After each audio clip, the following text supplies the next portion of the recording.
अस्सलाम वालेकुम, मैं हूं रेहान तारिक और आप देख रहे हैं दास्ताक। मुल्क में इंतखाबात का बिगल बच चुका और सूरत हाल ये है कि 2017 में जो जमात ज़ेर अताब थी आज मरकज़ निगाह है, और 2017 में जो मरकज़ निगाह थे आज दीवार से लगे बैठे हैं और लेवल प्लेइंग फील्ड का मुतालबा कर रहे हैं। पीपल्स पार्टी इस नारे की हद तक उनकी हम आवाज़ है। आज वही फिल्म दोबारा रिपीट टेलीकास्ट हो रही है जो 2017 में थी, बस जमात बदल चुकी है। सादा 9 मई के अलावा कमोबेश हालात वही हैं। इलेक्शन शेड्यूल के ऐलान के बाद जैसे हनीफ अब्बासी और राजा कमरुल इस्लाम को पाबंद सलासल किया गया, ऐसे ही अब भी इलेक्शंस की तारीख अनाउंस होने के एक दिन बाद ही साबिक स्पीकर कौमी असम्बली और तहरीक इंसाफ के मुतहर्रिक रहनुमा असद कैसर को गिरफ्तार कर लिया गया। फवाद चौधरी जो तहरीक इंसाफ से अलहदा होकर इस्तेहकाम पाकिस्तान पार्टी में शामिल होने का इंदिया दे चुके थे, शामिल हुए या नहीं इस हवाले से कंफ्यूजन मौजूद थी। वो पीटीआई के लिए भी नरम गोशा रखते थे। उनको 50 लाख रिश्वत के मुकदमे में गिरफ्तार करने के बाद पुलिस बख्तरबंद गाड़ी पर मुंह पे कपड़ा बांधकर, कपड़े से ढांप कर, हथकड़ी हाथ में लगाकर अदालत लाई और उसी पीटीआई के और बहुत से रहनुमाओं को गिरफ्तार भी किया जा चुका है। सादा 9 मई के बाद ये जमात अपनी मौत आप मरने के करीब है, लेकिन मुस्लिम लीग नून इस वक्त सियासी तौर पर खुशहाल है। हर सियासतदान इस जमात में शामिल है और हर जमात इसके साथ इल्हाक की मुतमन्नी दिखाई देती है। इस जमात के मोतबर लोग भी अब उन्हीं के गुन गाना शुरू हो गए हैं जो बतौर इदारा किरदार के हवाले से कुछ अर्सा पहले मातम कुना थे। इस बार ये पहले से ज़्यादा पुरज़्म भी हैं और उनका दोबारा जो है फड्डा होता हुआ भी नज़र नहीं आ रहा है। इसहाक डार फौजी क़ियादत के बारे में टेम्पररी रजीम है, इस बारे में क्या कहते हैं? मुस्लिम लीग नून कह तो नहीं रही लेकिन सेम पेज जैसी बातें कर रही है। दूसरी जानिब पीपल्स पार्टी और पीटीआई मुस्लिम लीग नून और इदारों से लेवल प्लेइंग फील्ड का मुतालबा कर रहे हैं। माजी की गलतियों को भुलाकर मुस्तकबिल के बारे में सोचने का मशवरा दे रहे हैं।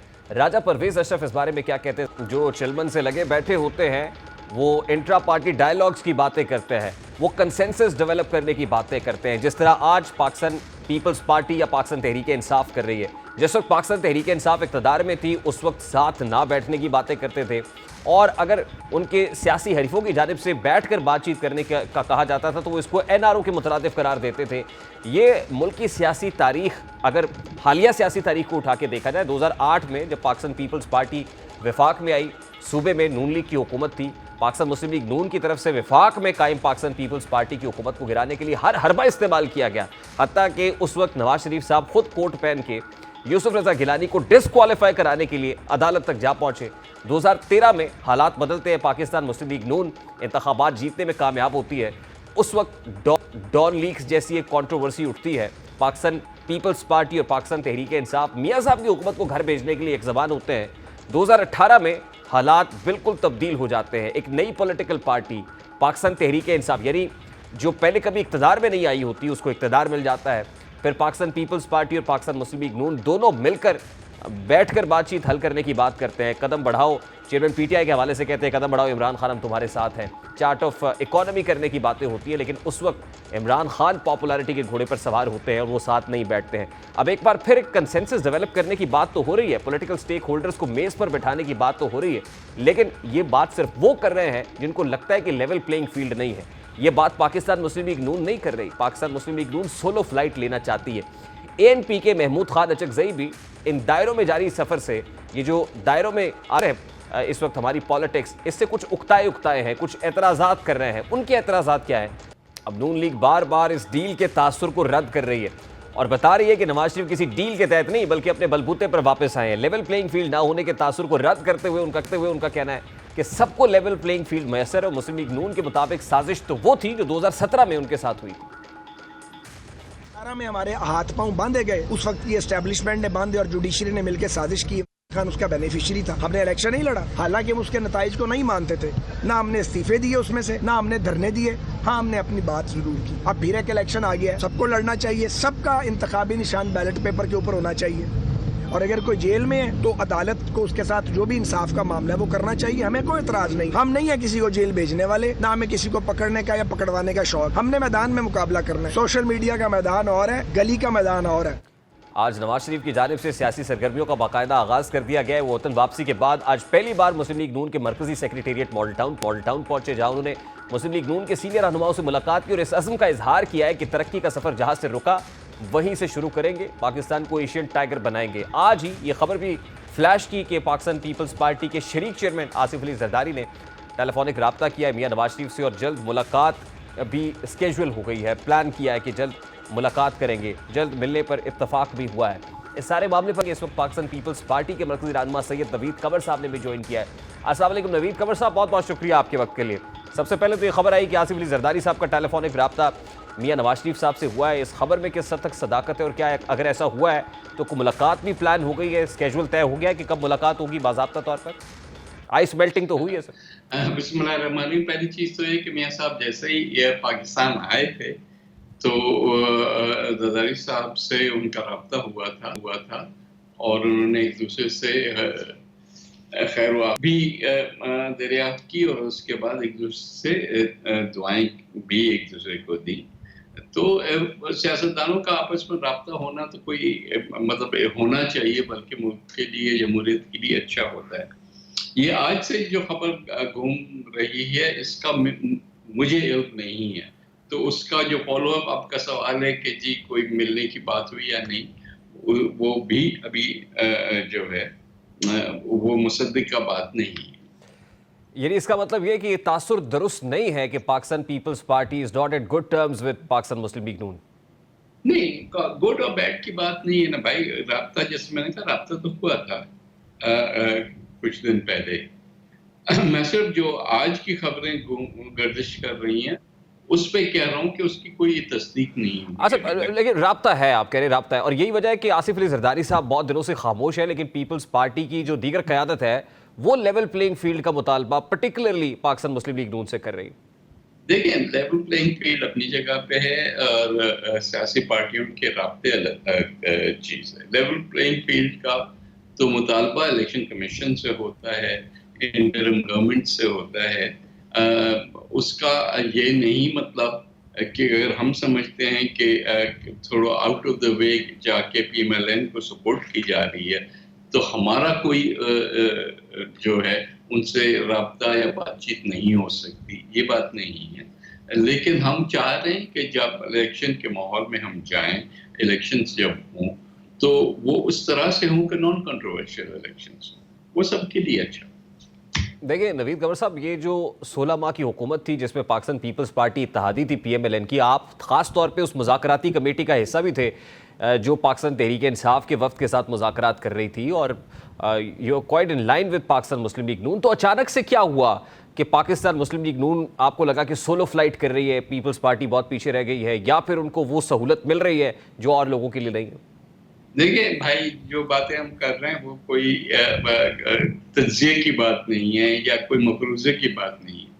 जो चीज़ें हैं वाज़ेह हैं। जिस तरह से कुछ सहूलत पहले कुछ कैबिनेट मेंबर्स पे एतराज़ात थे कि कंटिन्यू किए, जो कुछ पीएमएलएन की तरफ टिल्ट रखते थे लोग, उनको कंटिन्यू किया गया इंटरिम गवर्नमेंट में। हालांकि इंटरिम गवर्नमेंट का कंसेप्ट होता है कि वो किसी भी पार्टी को नहीं फेवर करेंगे बल्कि टोटली न्यूट्रल होंगे। उसके बाद आपने देखा मियां साहब आए, अच्छी बात है, मुल्क में आना चाहिए उनको, लेकिन फिर कुछ ऐसी चीज़ें उनके लिए हुई जैसे कि एयरपोर्ट पे जाके उनसे हाजिरी ले लेना वगैरह, तो जो कि आम हालात में नहीं होती, जिससे ये कि इम्प्रेशन गया कि शायद आउट ऑफ द वे जाके उनको सपोर्ट किया जा रहा है। और इलेक्शन के माहौल में जब इस किस्म की चीज़ें होती हैं, सिग्नलिंग से ही लोग जो है ये समझते हैं कि आइंदा क्या होगा। जैसे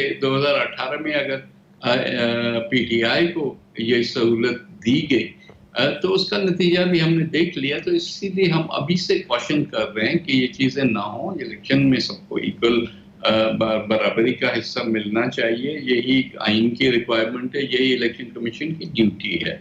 और कहीं से अगर ये इम्प्रेशन जाता है कि ये इस तरह से नहीं हो रहा है तो इलेक्शन कमीशन को फौरी तौर पे उस पर नोटिस लेना चाहिए। इन तहफ़्फ़ुज़ात का इजहार आपने लीगी क़यादत से या मियां साहब से किया है?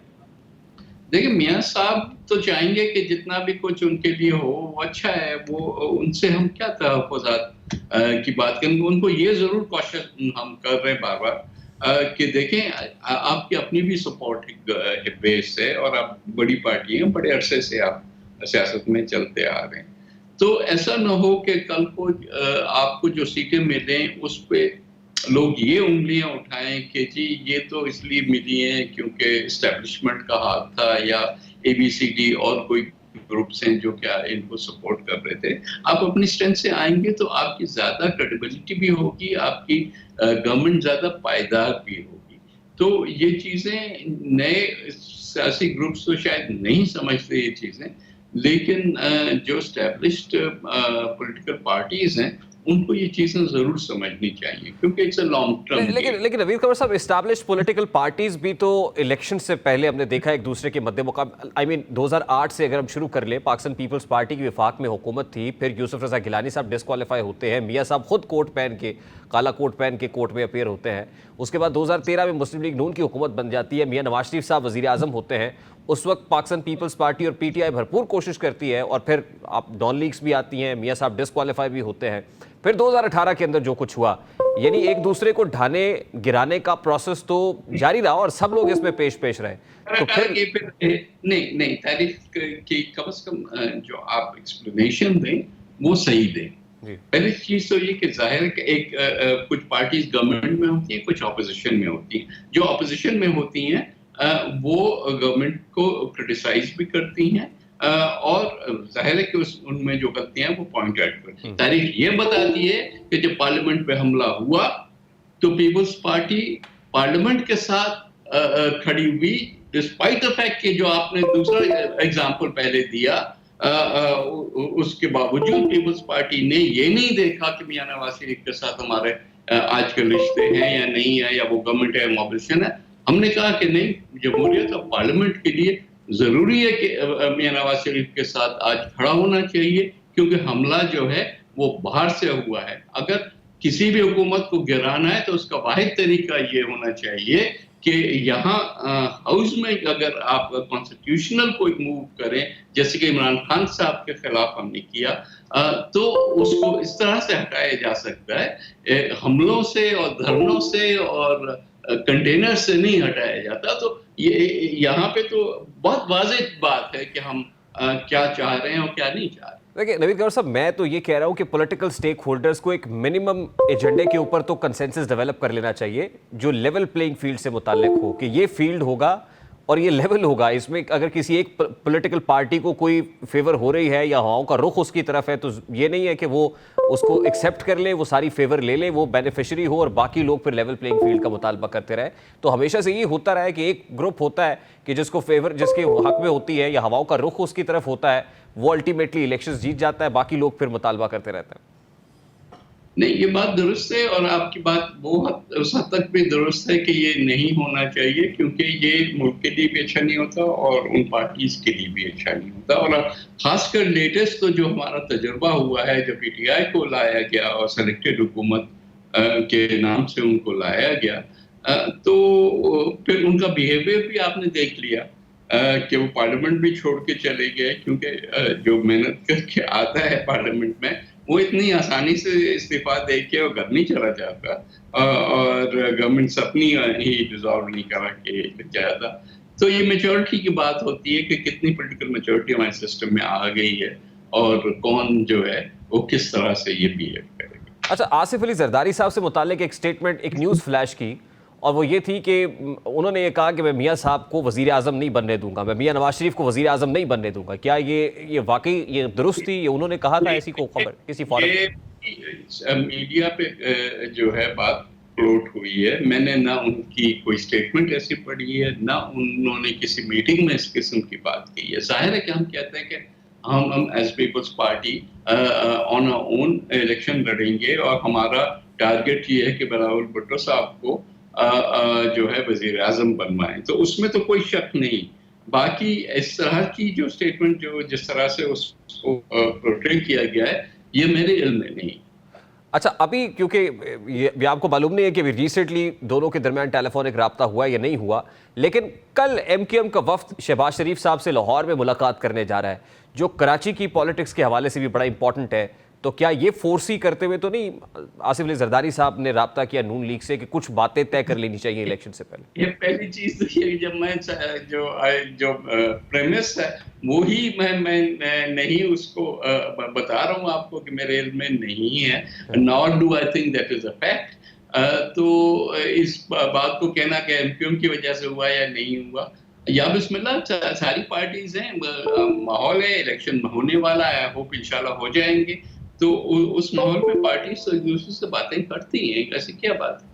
आपको लगता है इलेक्शंस के बाद जिस तरह 16 माह हुकूमत की पीपल्स पार्टी और नून लीग ने, बड़ा अच्छा वर्किंग रिलेशन रहा, इलेक्शंस के बाद ऐसी कोई जोड़ तोड़ हो सकती है? कुछ भी हो सकता है ना भाई, पहले इलेक्शन हो जाएं, हर एक अपने अपना हिस्सा लेकर आए, अल्लाह करे कि इलेक्शंस नॉन कंट्रोवर्शियल हों और पीसफुली हो जाएं। और उसके बाद जाहिर है कि हमेशा पाकिस्तान के पार्लियामेंट नहीं बल्कि दुनिया के हर पार्लियामेंट में गवर्नमेंट्स उसके बाद बनती है। एक पार्टी अगर ओवरवेलमिंग मेजॉरिटी से लेकर आती है तो वो खुद बनाती है गवर्नमेंट, लेकिन अगर मेजॉरिटी से कम हो तो फिर वो ये सारी चीजें होती हैं जहां पार्टीज आपस में मिल बैठ के कोई ना कोई सेटअप बनाने की कोशिश करती अच्छा, हैं। दूसरी बात ये जी जी जी। दूसरी बात ये कि पाकिस्तान एक फेडरेशन है, और फेडरेशन चारों सूबे जब मिल गए फिर फेडरेशन बनाते हैं, तो रिप्रेजेंट अगर मेजॉरिटी हो भी तो अच्छा होता है कि एक गवर्नमेंट ऐसी बने जिसमें कम से कम सारे सूबों की कुछ न कुछ नुमाइंदगी हो, वरना वो सूबा बिल्कुल ही पीछे रह जाता है और फेडरल गवर्नमेंट आगे बढ़ती है, जो कि भी मुल्क के लिए अच्छा नहीं। अच्छा, लास्टली नवीद कमर साहब, वैसे तो शायद ही कोई इलेक्शन ऐसा है जिसके बाद धांधली का शोर ना मचा हो हमारे यहाँ। इस वक्त जितने रिजर्वेशंस हैं और जितने मुतालबात हैं, आपको लगता है कि इन हालात में इलेक्शंस ट्रांसपेरेंटली मुमकिन है, और अगर हो जाते हैं तो उसके बाद ये धांधली का शोर नहीं होगा या वो पंक्चर लगाने वाला मामला नहीं होगा?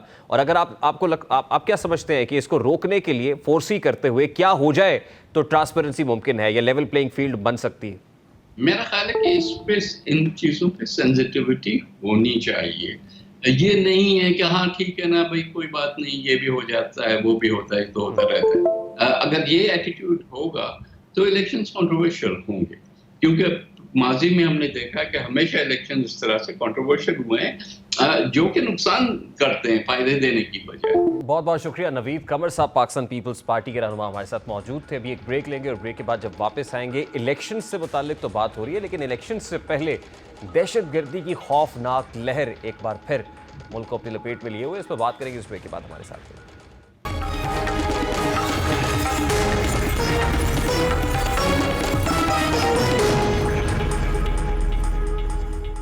2018 के आम इंतखाबात के ऐलान और आज 2023 में आम इंतखाबात के ऐलानात में लेवल प्लेइंग फील्ड मुहैया ना होने के अंसर के अलावा एक और सूरत हाल ऐसी है जो मुश्तरक है। वो सूरत हाल मुल्क में बढ़ती हुई दहशतगर्दी की लहर है। 2018 में भी इलेक्शंस की डेट अनाउंस होने और इंतखाबी मुहिम शुरू होने के बाद मुल्क दहशत गर्दाना कार्रवाइयों की लपेट में था, जिसका टारगेट सियासी जमातें थी। हालात इस कदर सख्त थे कि सिवाय PTI के किसी भी जमात ने कोई मौसर इंतखाबी मुहिम नहीं चलाई। खैबर पख्तूनख्वा में आए रोज़ धमाके होते थे, जिसके बायस PTI के अलावा तमाम जमातें इलेक्शन मुहिम चलाने से कासिर थी। आज फिर कमोबेश वैसी ही सूरत हाल दरपेश है। मुल्क में एक नई और मजबूत दहशतगर्दी की लहर ने सर उठा लिया है। गुज़श्ता 3 रोज़ के दौरान बलूचिस्तान, KP और पंजाब तीनों सूबों में दहशतगर्दों की जानिब से बड़े हमले किए जा चुके हैं, जिनमें 17 फौजी शहीद और 5 आम शहरी भी अपनी जानों से हाथ धो बैठे हैं, जबकि तकरीबन 24 अफराद जख्मी हुए हैं, जिनमें पुलिस एहलकार भी शामिल हैं। सबसे मोहलिक हमले गवादर और मियांवाली में किए गए। 3 नवंबर को गवादर में दहशतगर्दों ने सिक्योरिटी फोर्सेस की एक गाड़ी को उस वक्त निशाना बनाया जब वो जिला गवादर में पसनी से ओमाड़ा जा रही थी, और बदकिस्मत वाक़े में 14 फौजी एहलकार शहीद हो गए थे, जिसके बाद लक्की मरवत में 2, डेरा इस्माइल खान में 1 फौजी दहशतगर्दाना कार्रवाइयों में शहीद हुए। इसके बाद दहशतगर्दों का एक और मौलिक हमला 4 नवंबर को Pakistan air force training airbase Mianwali पर किया गया, जो कि सिक्योरिटी फोर्सेस ने नाकाम बना दिया। इस बारे में निगरां वजीर KP क्या कहते हैं और वो क्या फोर्सी करते हैं? 2 हमसाया ममालिक हमें ब्लैकमेल करना चाहते हैं, ये जान अचकज़ई साहब कह रहे हैं। इस वक्त ब्रिगेडियर रिटायर्ड वकार अली खान साहब हमारे साथ मौजूद हैं। इस सारी सूरत हाल पर उनसे बात करेंगे। अस्सलाम वालेकुम वकार साहब, बहुत बहुत शुक्रिया आपके वक्त के लिए। सबसे पहले तो बड़ा सादा सा सवाल है, इस वक्त हमारे ईस्टर्न वेस्टर्न बॉर्डर्स के ऊपर सिक्योरिटी सूरत हाल कितनी तशवीशनाक है या किस कदर गैर मामूली है? ये आई थिंक ये बड़ा क्रिटिकल टाइम है, बिकॉज ईस्टर्न बॉर्डर पे ऑलरेडी आप एक हॉस्टाइल नेबर है, जिसके साथ आपकी जंगें भी हुई हैं और ऑक्युपाइड कश्मीर का भी मसला है। फिर विद इन इंडिया बहुत ज्यादा आई थिंक अनसर्टन फिजा है। 1-2 सूबों में ऑलमोस्ट सिविल वॉर की सिचुएशन है, लाइक मणिपुर, नागालैंड में। और मोदी साहब का इलेक्शन भी आ रहा है अगले साल, तो तवज्जो हटाने के लिए उनकी पूरी कोशिश है। और भारत को इंटरनेशनली भी काफी आई थिंक सुक्की हुई कनाडा के मामले में, जहाँ इनकी ministry of external affair involve थी, डेथ स्क्वाड भेजे हुए थे उन्होंने। इसी तरीके से कतर ने फांसी दी, सजा सुनाई इनके 8 नेवल ऑफिसर्स को। तो एक तो इंटरनल प्रेशर है और डिफ्लेक्शन है कि पाकिस्तान की तरफ तवज्जो जाए। दूसरा जो है हमारा जो वेस्टर्न नेबर है, डिस्पाइट के ये हमारे, हम कहते हैं हमारे ट्विन्स हैं बेसिकली हम दोनों, और हमने को एग्जिस्ट करना है। लेकिन कोई 60-70 साल हो गए हैं, कुछ ज्यादा ठंडी हवा नहीं आई वहां से, हमेशा ही आप कहने कि टेंशन का माहौल रहा है। ये जरूर है कि 2 सुपर पावर की इंटरवेंशन हुई, पहले रशिया की हमने इन्वाइट नहीं किया, उसके बाद अमेरिका आया, हमने इन्वाइट नहीं किया, और उसका एक पूरा फॉलो पाकिस्तान का है। इस वक्त जो अफगान इमिग्रेंट्स हैं, महाजरीन की तादाद 50 लाख से ज्यादा है। 30 लाख के साथ कोई इशू नहीं, जो पुराने हैं, एस्टेब्लिश्ड हैं, पेपर वर्क वगैरह सारा है, लीगल है। ये 17.5 लाख का एक्सोडस हुआ जब अमेरिकन इनखला हुआ काबुल से, और उससे पहले और बाद में उस दौरान। और इरिस्पेक्टिव ऑफ के चाहे वो पुरानी गवर्नमेंट्स थी सोवियत टाइम पे, या अशरफ गनी की गवर्नमेंट थी, हामिद करजई की, तालिबान 1 और अभी तालिबान 2 जो गवर्नमेंट है, मतलब terrorism as I would say tool of policy use किया गया उस सरजमीन से। एंड लेकिन वकार साहब, तालिबान 2 गवर्नमेंट जिसको आप कह रहे हैं, ये जो कुछ हो रहा है उस साइड से, हमारे वेस्टर्न बॉर्डर के पार से, ये खिलाफ तवक्को नहीं है? जी, इसमें 1-2 रीजन है। इसमें ऑल्दो इनकी पूरी कमिटमेंट है, दोहा में भी उन्होंने किया जब इनके हवाले किया गया, और जो एग्जिट थे ये अमेरिका, इसमें पाकिस्तान ने डिप्लोमेटिकली हेल्प की। हमने पहली इन्वेस्टमेंट कॉन्फ्रेंस अफगानिस्तान के इस्लामाबाद में हुई। इनकी इस वक्त डिप्लोमेसी की हालत है कि दिल्ली में सफारतखाना बंद है, ये अपना सफीर वहाँ पोस्ट नहीं कर सकते। वैसे इंडिया जो है इनका बड़ा खैरख्वाह बना हुआ है। तो उसके अंदर फिर इनके जो आपने मुल्ला हिबतुल्लाह हैं जो लीडर हैं, उन्होंने फतवा भी दिया हुआ है कि टेररिज्म हराम है। लेकिन डिस्पाइट दैट अगर नीचे लेवल पे होता है तो इसका मतलब है या तो कंट्रोल नहीं है, या दरमियान में मिड लेवल पे ऐसे लोग हैं जो टेररिज्म का लीवरेज। लेकिन इलीगल इमिग्रेंट्स की वापसी के ऊपर भी तो बहुत खफा हैं, वो नहीं चाहते थे कि ये लोग वापस जाएं, ये भी एक बहुत बड़ा प्रॉब्लम है। और फिर उस तरफ से जो है वो थ्रेट भी किया जाता है दोनों तरफ, यानी ईस्टर्न बॉर्डर के ऊपर भी फ्रस्ट्रेशन लगती है उस तरफ से, और यहाँ पे भी एक फ्रस्ट्रेशन है, और इस फ्रस्ट्रेशन के अंदर ये सब कुछ हो रहा है। लास्टली ये कहेगा कि ये टाइम हमारे लिए कितना इंपॉर्टेंट है, टाइम कितना क्रिटिकल है जिस वक्त ये हो रहा है? जी, बहुत इंपॉर्टेंट, बिकॉज अदरवाइज जो है मिडिल ईस्ट में कॉन्फ्लिक्ट चल रहा है, यहाँ तो स्टेबिलिटी की जरूरत है, यहाँ डेवलपमेंट की जरूरत है, कॉरिडोर्स की, और अफगानिस्तान के लिए भी बेहतर है। अभी मेरा सिंपल सवाल है तालिबान गवर्नमेंट से कि आप एक पीसफुल एनवायरनमेंट क्यों नहीं क्रिएट करते? ये लोग क्यों खौफ ज़्यादा है वहाँ जाना? तो इट्स बेसिकली इंटरनल है। बाकी उन्हीं के लोग हैं, अपने घरों को जा रहे हैं, उनको तो खुश होना चाहिए। वैसे भी कहते हैं इकोनॉमी परफॉर्म अच्छा कर रही है और अफगानी रेट करेंसी बहुत अच्छा कर रही है। तो ये यानी कि स्टेट का डिसीजन पाकिस्तान के इंशाल्लाह होना ही होना है। बाकी इस दौरान इंडिया भी स्पेस को एक्सप्लॉइट करने की कोशिश करेगा, और जो वहाँ पे धड़े बैठे हुए, फिर इसमें एक बेशुमार आई वुड से कि माफियाज इन्वॉल्व हैं, जिसमें डॉलर की स्मगलिंग की, वेपन्स की है, नारकोटिक्स की है, उनके बिजनेसेस बंद होने का भी खदशा है उनको, क्योंकि इसमें 2 नंबर पैसा बहुत ज्यादा है। और फिर साफ ज़ाहिर है that is then used in terrorism. तो इस्लाम की खिदमत नहीं है इसमें। शेखुल अजहर का फतवा है इसमें, उलमा कराम का हमारा अपना फतवा है, अफगानिस्तान से हुए।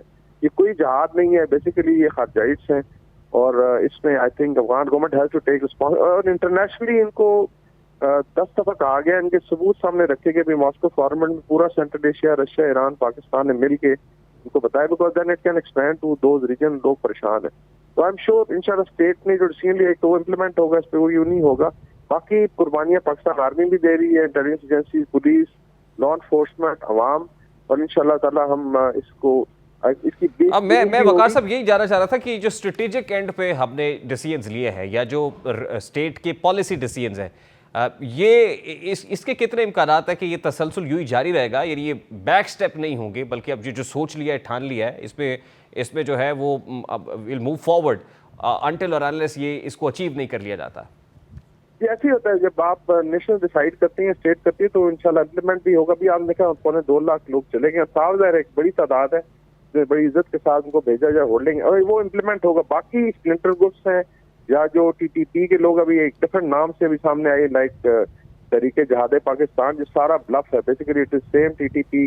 अगर दाइश के लोग हैं, इस तरह कुछ हिंदुस्तान में सब नेशनल ग्रुप हैं, तो इनको इंशाल्लाह सॉर्ट आउट। पाकिस्तान ने 20 साल लड़ाई लड़ी है बड़ी कामयाबी के साथ। अप्स एंड डाउन होती हैं, वॉर एंड टेरर में या एसिमेटिक वॉर में ये होता है, लेट्स सपोज कि अभी एक ये थोड़ा ठीक। पीक आउट कर रहा है तो इसको भी क्रश किया जाएगा। ठीक, बहुत बहुत शुक्रिया ब्रिगेडियर रिटायर्ड वकाल खान साहब, आपके वक्त के लिए वकाल साहब मौजूद थे। एक ब्रेक लेते हैं, ब्रेक के बाद जब वापस आएंगे फ़लस्तीन इसराइल कॉन्फ्लिक्ट पर बात करेंगे, रीसेंट जो सूरत हाल है उसका अहाता करने की कोशिश करेंगे। इस ब्रेक के बाद हमारे साथ रहिए।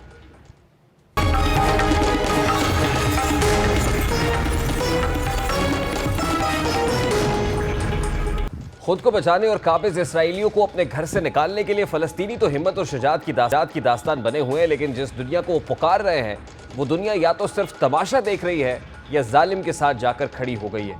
ये लड़ाई अब मजहब और कौमियत से निकलकर हक व बातिल की जंग बन चुकी है। ये लड़ाई अब सच और झूठ की लड़ाई है। ये लड़ाई जालिम और मजलूम की लड़ाई है, ताकतवर और कमज़ोर की लड़ाई है। एक तरफ नफरत है, दूसरी तरफ बेबसी। एक तरफ बारूद है तो दूसरी तरफ छलनी होते हुए जिस्म है। एक तरफ सब सहूलियात है तो दूसरी तरफ पानी की बूंद बूंद को तरसते लोग हैं। एक तरफ टैंक और तोपें हैं, दूसरी तरफ मलबे के ढेर बने घर हैं। एक तरफ जंग की पुकार है तो दूसरी तरफ जंग बंदी की खोखली करारदादें हैं। एक तरफ वहशियाना ताकत है तो दूसरी तरफ फ़लस्तीनियों की ख़त्म होती हुई नस्ल है। फ़लस्तीन में ये सूरत हाल है कि बच्चों के बर्थ सर्टिफिकेट से पहले उनके डेथ सर्टिफिकेट्स बन रहे हैं। फ़लस्तीन बनी नौ इंसान की सबसे बड़ी जेल अब इस दुनिया की सबसे बड़ी मक्तलगाह बन चुकी है। पूरी दुनिया की जानिब से फ़लस्तीन पर जारी इसराइली मज़ालिम को रुकवाने की बस एक कोशिश अक़वाम मुत्तहिदा में जंग बंदी के हवाले से पेश की गई करारदाद है, जिसे इसराइल एक कागज़ का टुकड़ा समझकर फाड़ चुका है। दुनिया के बड़े बड़े ताकतवर मुल्क इसराइल के साथ जा खड़े हुए हैं। दूसरी जानिब उम्मत मुस्लिमा बयानात से आगे नहीं बढ़ पा रही। वो कौन सी ताकत और कानून है जो मुख्तलिफ ममालिक को इसराइल के साथ खड़ा होने से रोकती नहीं है, लेकिन उम्मत मुस्लिमा को फ़लस्तीन के शाना बशाना खड़े होने से रोक रही है। समझ से बालातर है कि वो कौन सी ताकत और कानून है जो अमेरिका और बरतानिया को इसराइल को असलहा और बारूद देने की इजाज़त देता है, लेकिन उम्मत मुस्लिमा को फ़लस्तीनियों के लिए ज़रूरियत और जो अद्वियात है और खुराक है वो भी देने से रोकते हैं। समझ से बालातर है कि वो कौन सा जज्बा है जो दौरान जंग अमेरिका और बरतानिया के हुक्मरानों को इसराइल जाने से नहीं रोकता, लेकिन हमारे हुक्मरानों के पैरों में बेड़ियाँ डाले हुए हैं। जुल्म व सितम के पहाड़ टूटने के बाद हमारी हुकूमत तो न सही, लेकिन दीगर जमातों के कायदीन ने अब हौसला पकड़ा है और फ़लस्तीन की इस जदोजहद को सपोर्ट करने के लिए निकल पड़े।